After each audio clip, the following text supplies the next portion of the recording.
É um governo que trabalha no sentido de uma transição ecológica e que vem enviando algumas medidas para alavancar setores produtivos que trabalhem com menor pegada de carbono, que trabalhem numa economia mais moderna, com menos impactos negativos socio e ambientalmente. Então, dentro desse rol de medidas, está, por exemplo, o MOVER, Programa de Mobilidade Verde, que é um programa que se utiliza de alíquotas de IPI e outros. Tem um fundo que recentemente foi criado, Fundo Nacional de Desenvolvimento Industrial e Tecnológico, que é um fundo criado dentro do BNDES que tem a capacidade, inclusive, de fomentar boa parte dessa industrialização, dessa neoindustrialização, nova industrialização, uma industrialização verde. A gente tem as letras de crédito de desenvolvimento. E esses instrumentos, muitos deles, eles são parafiscais. Eles não têm impacto direto no resultado primário. Ou seja, todo esse debate do neoliberalismo, essa restrição de gastos do resultado primário que a gente tem, a gente está trabalhando em expansões que não precisem desse aval congressual ou mesmo de uma lei tão rígida com relação ao orçamento. Então, venho fazendo eco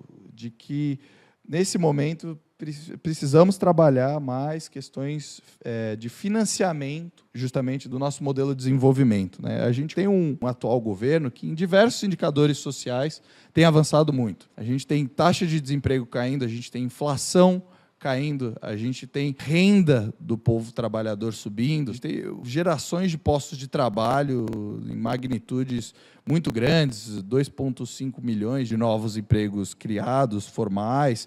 A gente tem um cenário que está melhorando em indicadores de forma geral.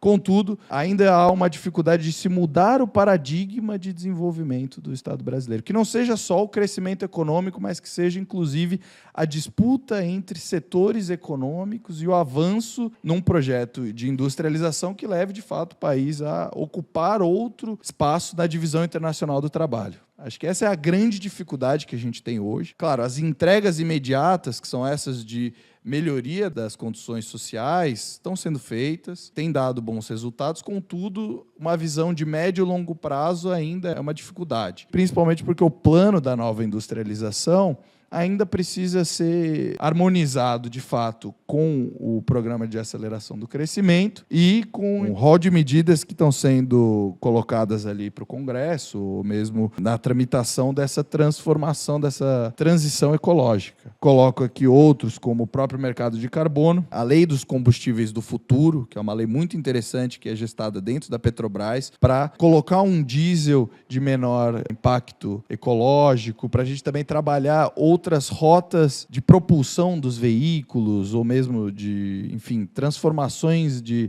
restos da nossa produção e incorporação nesse circuito. A gente tem recentemente uma lei do hidrogênio de baixa emissão, aprovado também pelo Congresso Nacional, e que me parece que abre uma outra frente da transição ecológica, principalmente para os estados ali do Norte, Nordeste, com uma possibilidade de aliar a energia eólica com a produção de hidrogênio. Claro que a gente pode ter várias discussões sobre a questão mesmo do hidrogênio, se é algo a alimentar o mercado interno, se é um hidrogênio mais voltado à exportação, mas abre um fronte de industrialização ao país, que não é aquele de setores industriais mais antigos, como a gente pode falar mesmo, os polos industriais petroquímicos ou a questão das montadoras e toda essa industrialização automobilística, que se desenha também numa transição para a eletrificação dos veículos ou mesmo para veículos híbridos.